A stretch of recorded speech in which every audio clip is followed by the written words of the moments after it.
పౌర హక్కులకు మునిపెన్నడూ లేనంత ప్రమాదం, పౌర హక్కులు మానవ హక్కులు మునిపెన్నడూ లేనంత ప్రమాదంలో ఉన్న దశను ప్రమాదంలో ఇంకొక 2 నెలల్లో ఎన్నికలు జరుగుతున్నాయి. ఎన్నికల తర్వాత మరింత ప్రమాదం ఉందని మీరే కాదు భారతదేశంలో ఒక ప్రధాన పార్టీ కూడా ఆందోళన చెందవలసిన స్థితి ఇప్పుడు ఏర్పడింది. పౌర హక్కుల సంఘం ఏర్పడిన కొద్ది కాలానికే ఎమర్జెన్సీ వచ్చింది.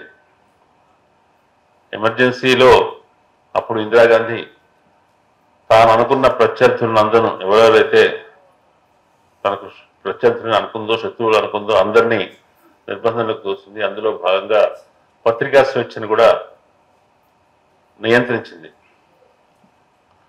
నిజానికి ఇంత పెద్ద దేశంలో ఒక నియంతృత్వాన్ని చాలా తీవ్ర స్థాయిలో అమలు జరిపేంత యంత్రాంగం కానీ అంత సామర్థ్యం కానీ ఆ రోజుల్లో భారత రాజ్యానికి లేదు.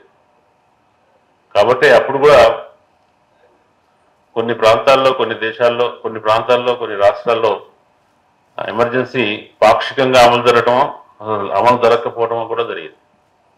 అమలు జరపడానికి నిరాకరించిన రాష్ట్రాలు కూడా ఆ రోజుల్లో కొన్ని ఉన్నాయి, రాష్ట్ర ప్రభుత్వాలు ఉన్నాయి.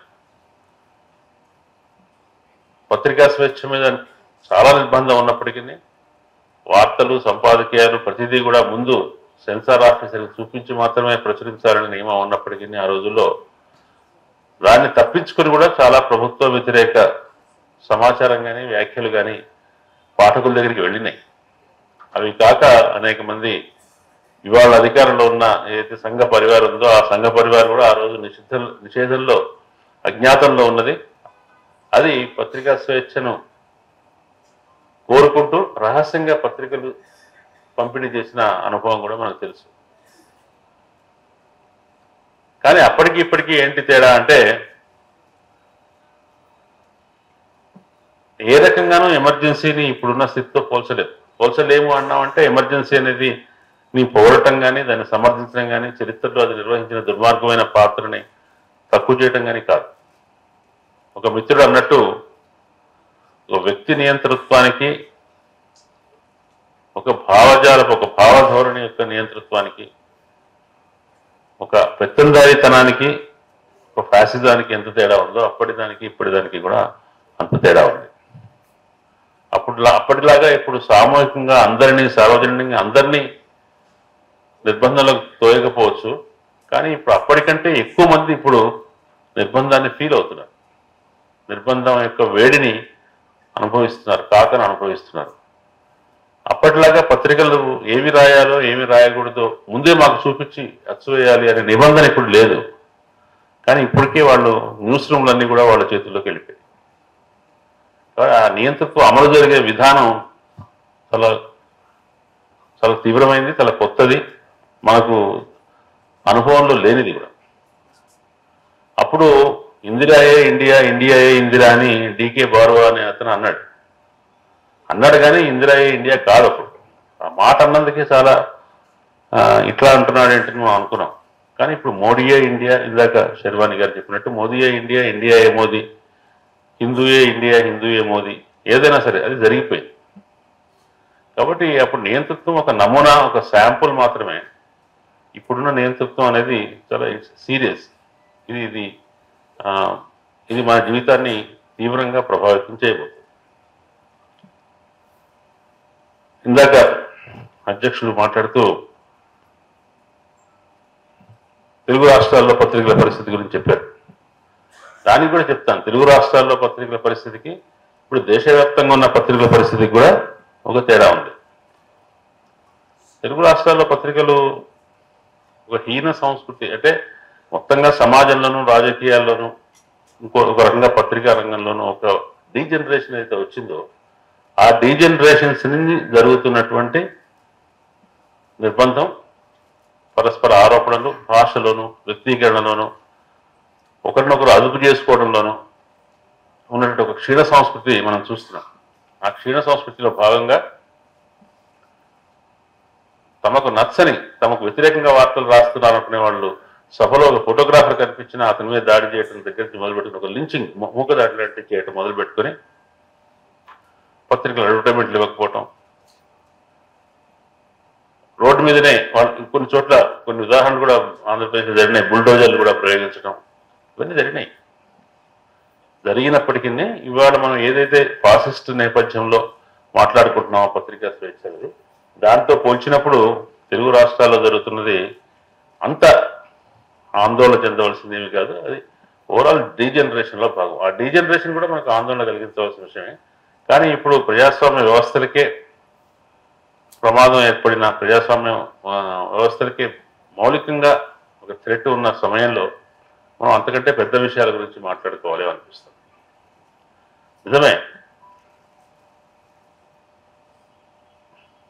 పత్రికలకి రాజకీయాలకి ఉండే సంబంధం, ప్రభుత్వాలు పత్రికల్ని చూసే పద్ధతి, ఇవన్నీ కూడా చాలా మారిపోయాయి. కానీ ఇప్పుడు భారతదేశంలో మనం మాట్లాడుకుంటుంది ఏంటంటే ప్రజలు ఏం ఆలోచించాలి, ప్రజలకు ఎటువంటి సమాచారం చేరాలి, ఎటువంటి సమాచారం చేరితే ప్రజలు స్పందనలు ఎట్లా ఉంటాయి అన్న విషయాన్ని చాలా సీరియస్గా తీసుకొని తాము అనుకున్న లక్ష్యాన్ని సాధించడం కోసం ఆ ప్రజల మనస్సును నియంత్రించడానికి చాలా వ్యూహాత్మకంగా ప్రయత్నిస్తున్న ఒక జాతీయ స్థాయిలో ప్రయత్నిస్తున్న ఒక అధికార వర్గం గురించి, అధికార శ్రేణి గురించి మనం మాట్లాడుకోవాలి. ఇది మనం ఇప్పుడు జరుగుతున్న దాన్ని ఏదో 2014 నుంచి జరుగుతుంది, ఏదో యాదృచ్ఛికంగా జరిగిందేనో, లేదా అవాంఛనీయ శక్తులకు అధికారం వస్తే అప్పటికప్పుడు ఆ అధికార మదం నుంచో, అధికార దాని నుంచో యథేచ్ఛగా వ్యవహరించడం కానీ కాదు. ఇప్పుడు జరుగుతుందంతా చాలా పద్ధతి ప్రకారం, చాలా డిజైన్ ప్రకారం జరుగుతున్నటువంటి క్రమం, ప్రక్రియ. 2014లో మనకి భారతదేశంలో పత్రికా స్వేచ్ఛ ర్యాంక్ 140 ఉంది. ఇంత 180 దేశాల్లో మన స్థానం 140 ఉంది. ఏం గౌరవప్రదమైన స్థానమేం కాదు. 2014 కంటే ముందు 2013లో కూడా 140 ఉంది. అంటే కాంగ్రెస్ వాళ్ళ పరిపాలనా కాలంలో, 10 సంవత్సరాల కాంగ్రెస్ పరిపాలనా కాలంలో కూడా ర్యాంక్ అనేది 140 ఉంది. 2017 దాకా కూడా ఆ ర్యాంకు అదే పద్ధతిలో కొనసాగింది. 2017 నుంచి చూడండి 136, 138 వచ్చింది. మళ్ళీ 2019లో మళ్ళీ 140కి చేరింది. 2020లో 142, 2023లో 161. 180 దేశాల్లో మన ర్యాంక్ ఇప్పుడు 161 ఉంది.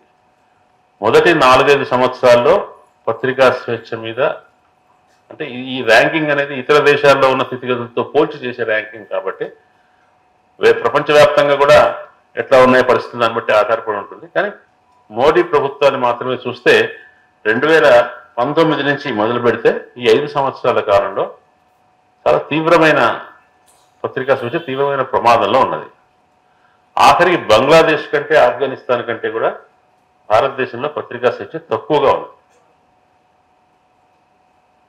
ఇందులో విపరీతమైన కేసులు, హత్యాయత్నాలు, హత్యలు. ఇప్పుడు భారతదేశం మొత్తం మీద 15 మంది జర్నలిస్టులు ఉగ్రవాద చట్టం కింద, ఊపా చట్టం కింద నిరారోపణలు ఎదుర్కొంటున్నారు. సరే, 2017లో గౌరీ లంకేష్ హత్య మనకు తెలుసు. దాని దగ్గర నుంచి మొదలు పెడితే క్రమక్రమంగా పత్రికా స్వేచ్ఛ చుట్టూ ఉచ్చు బిగించడం అనేది మొదలైంది. ఎటువంటి ఉచ్చు బిగించాము? ఇంతకుముందు ఏముండేదంటే ప్రాంతీయ భాషా పత్రికల్లో, ప్రాంతీయమైన మీడియాలో స్వేచ్ఛకు తక్కువ ఆస్కారం ఉండేది. ప్రాంతీయ భాషల్లో ఏమి రాస్తున్నారు, మీడియాలో ఏమి రాస్తున్నారు దాని మీద ప్రభుత్వం యొక్క, స్థానిక ప్రభుత్వాల దృష్టి ఎక్కువగా ఉండేది. ప్రాంతీయ పత్రికలతో పోల్చినప్పుడు జాతీయ పత్రికల్లో స్వేచ్ఛ ఎక్కువగా కనిపించేది. ఇంగ్లీష్ పత్రికలు అంటే చాలా ధైర్యంగా రాస్తారు. ఇన్వెస్టిగేటివ్ జర్నలిజం అంటే జాతీయ పత్రికలే చేస్తాయి. కాబట్టి హిందీ, ఇంగ్లీష్ పత్రికల యొక్క స్థాయి, వాటి గౌరవం కూడా ఒకప్పుడు చాలా ఎక్కువ ఉండేది. కానీ ఈ గత 10 సంవత్సరాల కాలంలో ఉన్నంతలో కొంత ప్రాంతీయ పత్రికలే మెరుగ్గా ఉన్నాయి. జాతీయ పత్రికలన్నీ క్రమంగా తమ స్వతంత్రతని, తమ వ్యక్తిత్వాన్ని కోల్పోతూ వచ్చాయి. నిజానికి 2013-2014 కాలంలో మనకు తెలుసు పాత ప్రభుత్వం మీద ఒక ప్రజలకి ఒక దశలో ప్రజాభిప్రాయం టర్న్ కావడానికి ఏదో ఒక స్థాయిలో మనసు విరగటం అనేది ఉంటుంది. ఆ మనసు విరగటం అనేది ఎక్కడ జరిగిందంటే ఈ అన్నా హజారే, ఇప్పుడున్న అరవింద్ కేజ్రీవాల్ వీరంతా ఢిల్లీలో అవినీతి వ్యతిరేక ఆందోళన తీవ్రతరం చేసినప్పుడు జాతీయ మీడియా దాని వెంట వెళ్ళి దానికి చాలా ఎక్కువ ప్రచారం ఇచ్చింది. ఆ ప్రచారం ఇచ్చే క్రమంలోనే ఈ యూపీఏ ప్రభుత్వానికి కాలం చెల్లింది, దీన్ని వదిలించుకోవాలి అనే అభిప్రాయాన్ని భారత సమాజంలో కలిగించడంలో సక్సెస్ అయ్యారు. ఆ సమయంలోనే మీడియా క్రమంగా నరేంద్ర మోడీకి చాలా విపరీతమైన ప్రచారం ఇవ్వడం మొదలుపెట్టింది. 2013లోనే ప్రపంచవ్యాప్తంగా మీడియా అబ్జర్వ్ చేసింది ఏంటంటే నరేంద్ర మోడీకి న్యూస్ స్పేస్ చాలా ఎక్కువ దొరుకుతుంది. నిజానికి జాతీయ రాజకీయాల్లోకి వచ్చి ప్రధానమంత్రి అభ్యర్థిగా అయింది చాలా లేటుగా అయినాడు ఆయన. 2009లో కూడా మనకు అద్వానీయే ఎన్డీఏ అభ్యర్థిగా ఉన్నారు. తర్వాత 2 సంవత్సరాలకు 3 సంవత్సరాలకు మాత్రమే నరేంద్ర మోడీ ప్రాబల్యం పెరిగి అతను ప్రధాన అభ్యర్థి కాబోతున్నాడని తెలిసింది. 2014 ఎన్నికలకు సంవత్సరం ముందు మాత్రమే ఆయన ఇచ్చారు.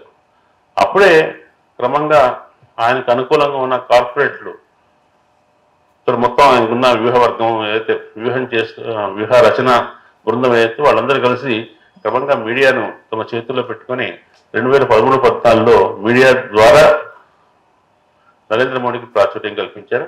ప్రజలు జాగ్రత్తగా గమనించండి, 2014 ఎన్నికల్లో ఇవాళ ఏదైతే మాట్లాడుతుందో బీజేపీ ఆ ఎజెండాతో మాట్లాడలేదు.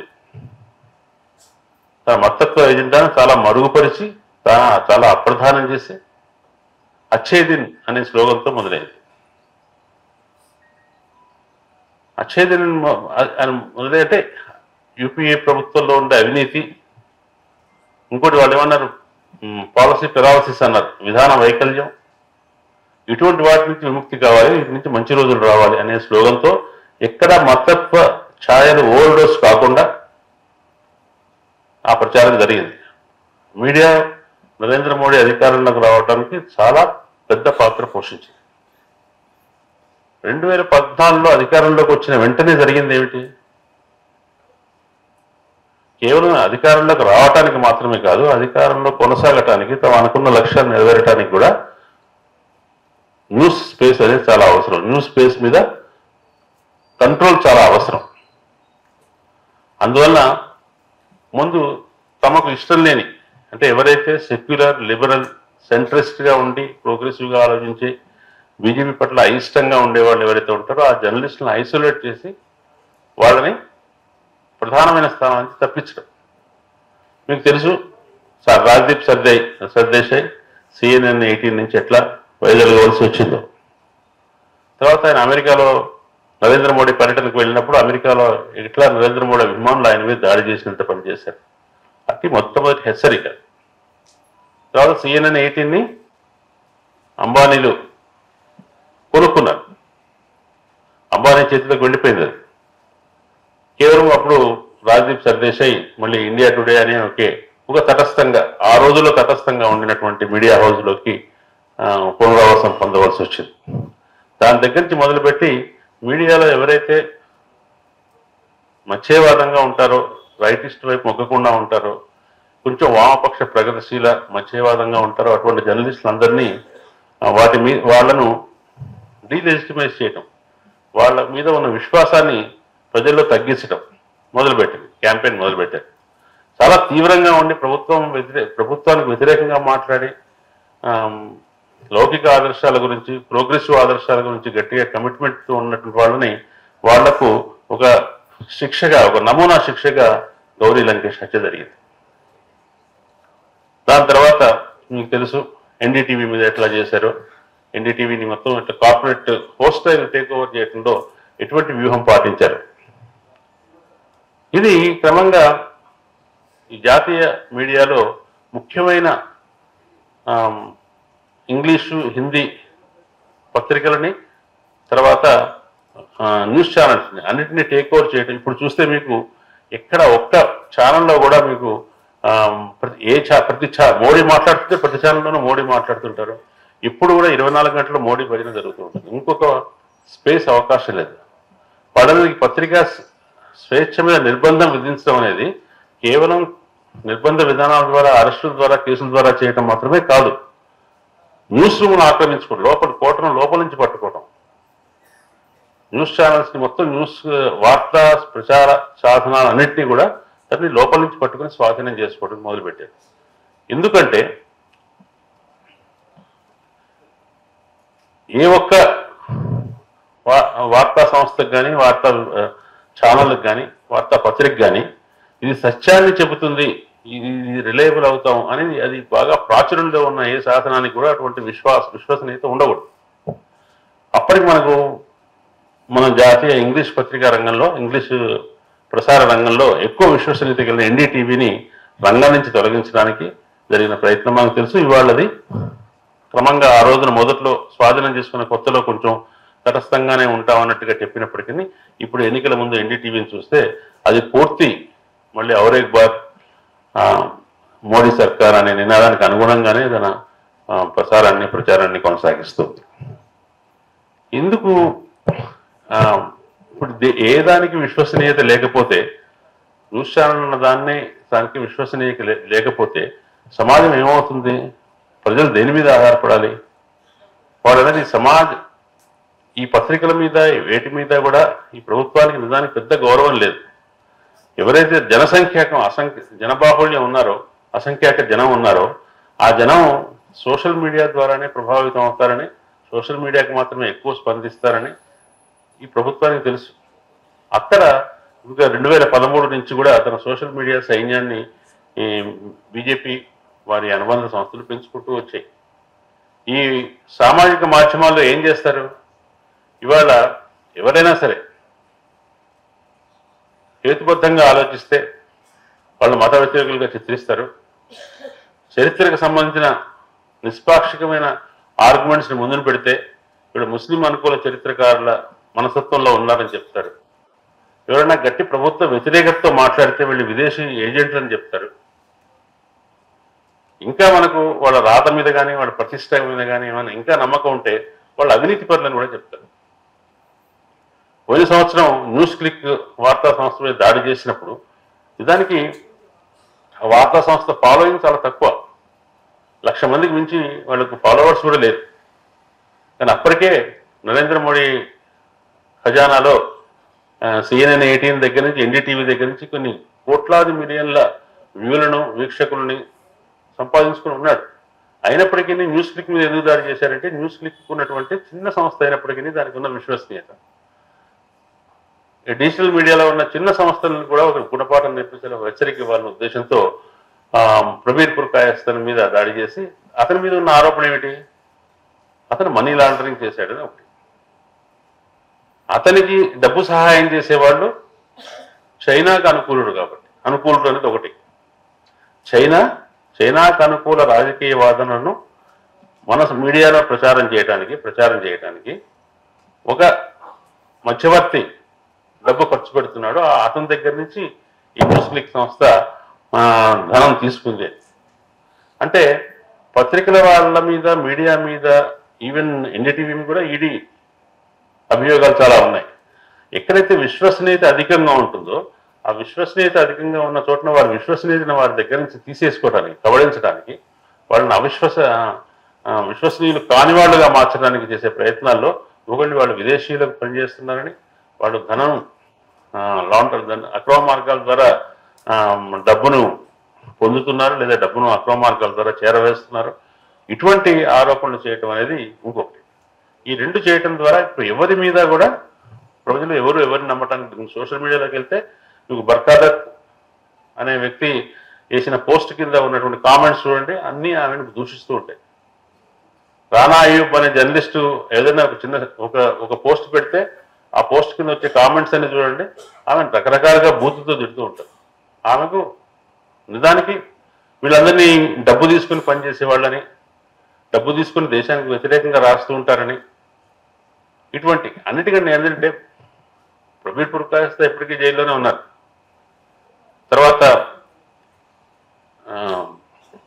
వైర్ మీద అనేక కేసులు పెట్టారు. తర్వాత ఉత్తరప్రదేశ్లో సీమా ఆజాద్ ఆమె నడిపే దస్తక్ అనే పత్రిక నడుపుతుంది, ఆమె మీద కేసులు పెట్టారు. మన దగ్గర వీక్షణం మీద వీక్షణ ఎడిటర్ మీద ఇంటి మీద దాడులు చేశారు. ఇవన్నీ ఒక బలప్రయోగం ద్వారా చేసే పద్ధతి. బలప్రయోగం కంటే కూడా సామాజిక ఒత్తిడిని ప్రయోగించడం ద్వారా చేస్తున్న నిర్బంధం ఎక్కువగా ఉంది. ఇవాళ ఏదన్నా రాయటానికి, ఏదన్నా చేయటానికి అనువైన వాతావరణం ఎక్కడ న్యూస్ రూమ్స్లో లేదు. ఇది రాస్తే తప్పు అవుతుందేమో, ఇది రాస్తే దేశద్రోహం అవుతామేమో, ఇది రాస్తే చాలా తీవ్రమైన పరిణామాలు ఉంటాయేమో అనే భయం పత్రికల్లో ఇంకెక్కడైనా న్యూస్ రూమ్ స్వతంత్రంగా మిగిలితే కూడా, వీలైన చోట అన్ని న్యూస్ రూమ్లు కొనేశారు వాళ్ళు. మిగిలిపోయిన న్యూస్ రూమ్స్ ఏమైనా ఉంటే కూడా అటువంటి చోట్ల వాళ్ళకి స్వచ్ఛందంగా ఒక పని చేయడానికి చాలా సంకోచం ఉండే వాతావరణం కల్పించారు. ఈ సామాజికమైన ఈ ఒత్తిడి, సోషల్ మీడియాలో లించింగ్ పద్ధతి, సోషల్ మీడియాలో దూషణలు మనిషిని దాదాపు మోకాచి చేసినట్టుగానే ఉంటుంది. చేయటం ద్వారా మనుషులు మొత్తం నిరాయుధం చేయటం అనేది ఇవాళ మనం చూస్తున్నాం. ఇవాళ ఒక విదేశీ జర్నలిస్టు, ఎంతో కాలంగా భారతదేశంలో ఉన్న వ్యక్తి, ఆమెకు ఓవర్సీస్ సిటిజన్షిప్ ఉంది. ఆమె కరోనా సమయంలో వారణాసిలో గంగలో కొట్టుకుపోతున్న కళేబరాల ఫోటోలు తీసి ప్రచురించినందుకు ఆమె ఓసీఏ కార్డును రద్దు చేసి ఆమె దేశం వదిలిపెట్టి వెళ్ళిపోమన్నారు.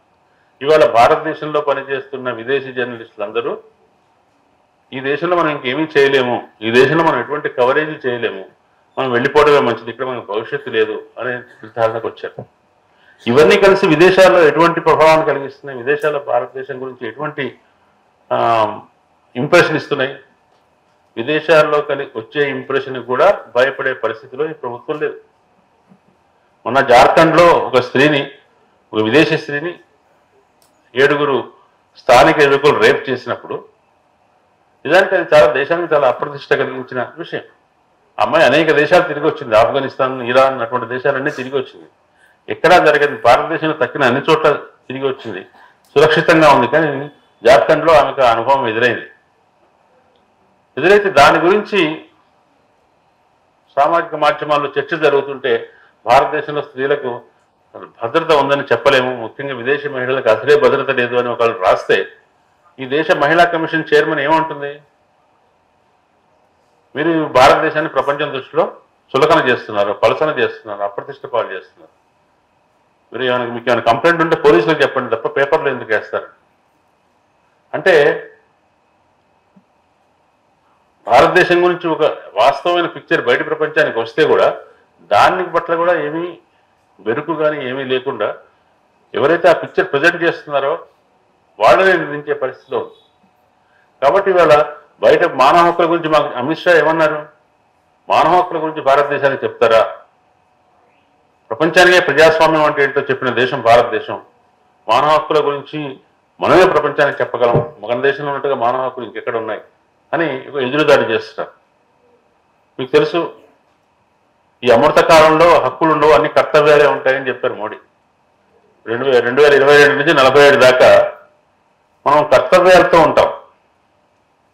హక్కులు అనేవి విదేశీ భావన, మనం నెరవేర్చవలసిన విధులే ఉంటాయి తప్ప మనం పొందవలసిన హక్కులే ఉండవు. ఇట్లా హక్కులు అనే భావనకు సైద్ధాంతికంగానే విముఖంగా వ్యతిరేకతను ఎస్టాబ్లిష్ చేసే కాలంలో మనం ఉన్నాం. ఆ కాలంలో పత్రికా స్వేచ్ఛ అనే మాట వాళ్ళకేమీ చెవులకింపుగా ఉండదు, అది లెజిటిమేట్ విషయంగా ఉండదు. ఐదర్ పత్రికలు చేయవలసిన పని, పత్రికలు కానీ ప్రసార సాధన కానీ చేయవలసిన పని ఏంటంటే మోదీని మరింతగా ప్రశంసించడం, మోడీ పాలన మరింత గొప్పగా చెప్పడం. ఈ అభ్యంతరం నీకు ఏ అభ్యంతరాలున్నా చెప్పడానికి చెప్పవలసిన అవసరం లేదు. అంతా బాగున్నప్పుడు నువ్వు ఎందుకు చెడు విషయాలు ఎందుకు చెప్తావు? నీకు ఏ దురుద్దేశం లేకపోతే ఎందుకు చెప్తావు? కాబట్టి నువ్వు చెప్తున్నావు అంటే నీకు ఏదో వేరే ఉద్దేశం ఉంది, నువ్వు ఎవరికో ఏజెంట్గా ఉన్నావు, దీని ఒక్కరికి వ్యతిరేకంగా ఉన్నావు. నువ్వు రాముడికి వ్యతిరేకంగా ఉన్నావు, మోడీకి వ్యతిరేకంగా ఉన్నావు, అన్నిటికీ వ్యతిరేకంగా ఉన్నావు. ఈ రకమైన సామాజిక ఒత్తిడి అనేది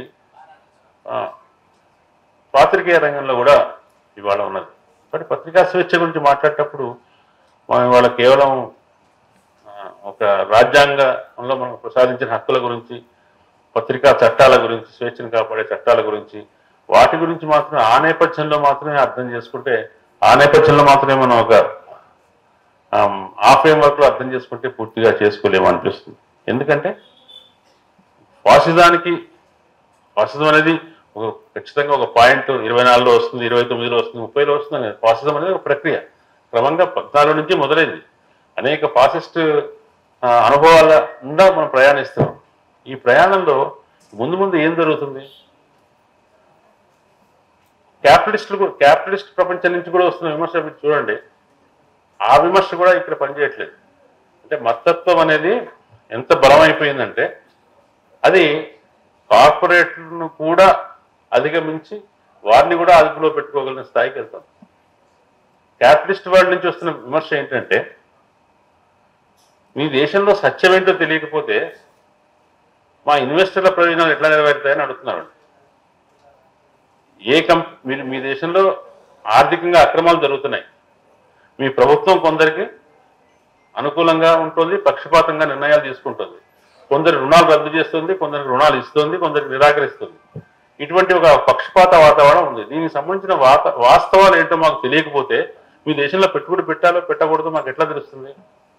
మీ దేశంలో పెట్టుబడి పెట్టిన ఇన్వెస్టర్ డబ్బుకు రక్షణ ఏమి? సత్యం ఉండాలి కదా. సత్యం ఉన్నప్పుడే ఇన్వెస్టర్కైనా రక్షణ ఉంటుంది. ఈవెన్ క్యాపిటలిస్ట్ ప్రయోజనాలకు కూడా విఘాతం కలిగించే విధంగా సత్యాన్ని రద్దు చేశారు వీళ్ళు. సత్యం అసత్యం సమస్య కాదు. కొంతమంది సామాజిక శాస్త్రవేత్తలు ఈ కాలాన్ని సత్యానంతర కాలం అన్నారు. సత్యానంతర కాలం అంటే ఏంటి?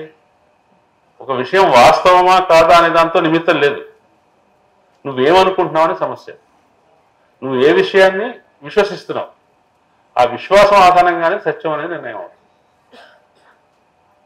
ఇందాక చెప్పిన ఉదాహరణ ఉంది కదా, ఢిల్లీలో రోడ్డు మీద నమాజ్ చేస్తున్న వ్యక్తిని వెనక నుంచి వచ్చి బూటుకాలతో తరిన పోలీసు చూడంగానే, అది సామాజిక మాధ్యమాల్లో అది ఆ ఫోటో కనపడంగానే చూసిన వాడు ఏమనుకుంటున్నాడు? వాడికి ఏముందో ముస్లింలు నమాజ్ చేయటం మీద వాళ్ళ మనసులో ఇంతకుముందే ఉన్న అభిప్రాయం ప్రకారం అక్కడ జడ్జిమెంట్ ఇస్తున్నాడు. రోడ్డు మీదకి ఎందుకు చేయాలి అంటాడు. ఫండమెంటలిజం ఏం చెప్తుందంటే ఏ విషయాన్ని లోతులోకి వెళ్ళదు, అది మౌలికమైన ప్రశ్నల దగ్గరే ఆగిపోతుంది, దాని విచక్షణ అక్కడే ఆగిపోతుంది. రోడ్డు మీద ఎందుకు నమాజ్ చేస్తున్నారు, వీళ్ళు రోడ్డును ఆక్రమించుకుంటున్నారు అనేది ఏదో మనసులో ఉంటుంది నీకు. దాన్ని బట్టి నువ్వు దాని మీద జడ్జి చేస్తున్నావు. ఈ సత్యానంతర కాలంలో పోస్ట్ ట్రూత్ సొసైటీలో ట్రూత్ అనేది ఏమీ ఉండదు. సత్యం రద్దు అవుతుంది. ఏది నువ్వు నమ్మాలనుకుంటున్నావు, ఏది నమ్మకూడదు అనుకుంటున్నావు అనే ఆధారంగా మాత్రమే వాస్తవాలు అనేవి నిర్ణయం అవుతాయి. అటువంటి సమయంలో వార్తాపత్రికలు ఏం పనిచేస్తాయి? ఈవెన్ కెమెరా ఏం చూపిస్తుంది? ఎందుకు ఆ ఫోటో ఎందుకు ప్రధాన పత్రికల్లో రాలేదు? ఎందుకంటే వాళ్ళ ప్రధాన పత్రికల్లో కంటే ఎక్కువ సామాజిక మాధ్యమాల్లో ఎక్కువ వార్తా వినిమయం జరుగుతుంది, వార్తా ప్రసారం జరుగుతుంది.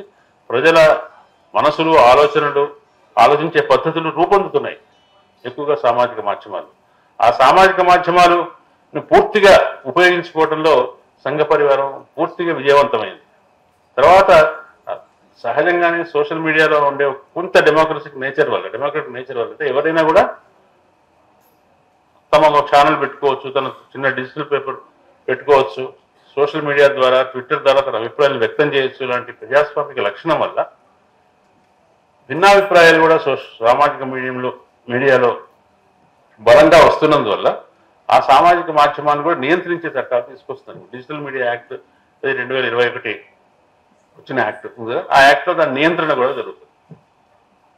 డిజిటల్ మీడియాలో మాట్లాడే వాళ్ళని చూడండి, మీరు మాట్లాడే వాళ్ళను, రాసేవాళ్ళు, అరెస్టులు, వాళ్ళ మీద కేసులు పెట్టడం చాలా పెరిగిపోతుంది.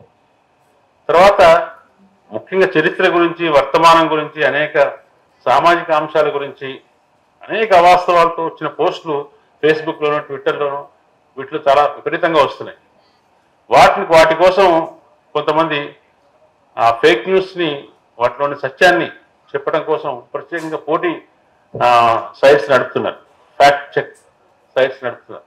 ఈ ఫ్యాక్ట్ చెక్ సైట్స్ వల్ల ఏది నిజమో ఏది అబద్ధమో ప్రజలకు తెలుస్తుంది. కాబట్టి ప్రభుత్వమే ఫ్యాక్ట్ చెక్ మెకానిజం కూడా తన చేతిలోకి తీసుకొని, కేంద్ర ప్రభుత్వ సమాచార సంబంధం పిఏబి వాళ్ళ చేతిలో ఒక ఫ్యాక్ట్ చెకింగ్ మెకానిజం పెట్టి వాళ్ళు చెప్పింది మాత్రమే ఫ్యాక్టా కాదా అనే నిర్ధారణ తప్ప ఇతరులు చేసింది కాదు అనే పద్ధతిలో తీసుకొచ్చారు. సామాజిక మాధ్యమాలను పూర్తిగా తమ చేతుల్లోకి తీసుకురావడానికి ప్రయత్నిస్తుంది. అయితే ఇప్పటికీ కూడా వాళ్ళ చేతుల్లోకి పూర్తిగా వెళ్ళలేదు. అయితే దాంట్లో బలం ఉన్నవాళ్ళకి, డబ్బు ఎక్కువ ఉన్నవాళ్ళు, ఎక్కువ హంగు ఉన్నవాళ్ళు చాలా ఎక్కువ ఆర్భాటం సోషల్ మీడియాలో కూడా చేయగలరు. రవీష్ కుమార్ ఎన్డీటీవీ నుంచి వెళ్ళిపోయిన తర్వాత ఆయన ఏం చేస్తున్నాడు? ఇప్పుడు ఆయనకి ఎక్కడ ఏ ప్రధానమైన వార్తా సంస్థలోనూ ఆయనకు ఆశ్రయం దొరకలేదు, అవకాశం దొరకలేదు. ఆయన తన ఇంట్లోనే, తన అపార్ట్మెంట్లోనే ఉండి ఒక చిన్న యూట్యూబ్ ఛానల్ నడుపుతున్నాడు.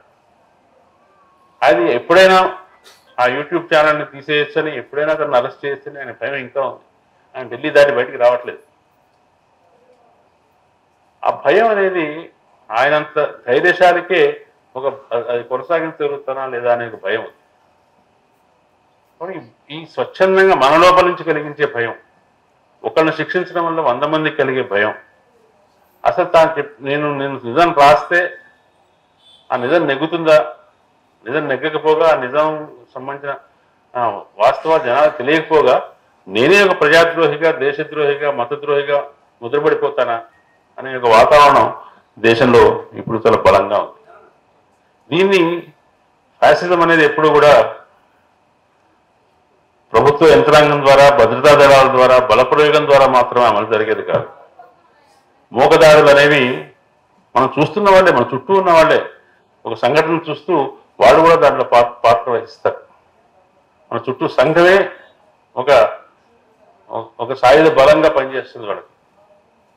దీన్ని ఎదుర్కోవాలంటే చేయవలసింది ఏంటంటే ఆ ప్రజానీకాన్నే వాళ్ళు ఏ భావాలకు బందీగా ఉన్నారో, ఏ భావాల్లో రాను వాళ్ళు కూరుకుపోయి ఉన్నారో ఆ భావాల నుంచి వాళ్ళు విముక్తి చేయకపోతే ఈ మూక బలం అనేది పోదు.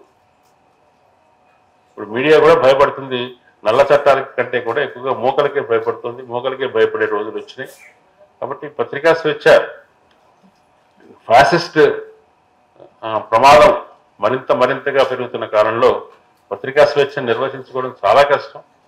ఎందుకంటే ఎక్కడా కూడా మీకు ఒక చిన్న దీపం కూడా, ఒక చిన్న ఐలాండ్ కూడా కనిపించట్లేదు.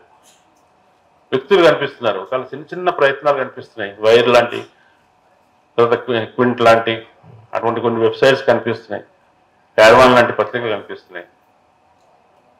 ఇంకా రవీష్ కుమార్ లాంటి విడివిడిగా చేసే యూట్యూబ్ ఛానల్స్ కనిపిస్తున్నాయి. స్థానికంగా కూడా మన దగ్గర అనేక మంది ఇండిపెండెంట్ జర్నలిస్టులు పనిచేస్తున్నారు, సత్యాన్ని చెప్పడానికి ప్రయత్నిస్తారు. కానీ పెద్ద ఒక ప్రజలందరినీ మనసుల్ని ఆవహించగలిగే, వాళ్ళ మీద పెద్ద ప్రభావం వేయగలిగే పెద్ద శక్తుల ముందు ఇవన్నీ చాలా చిన్న ప్రత్యామ్నాయాలు.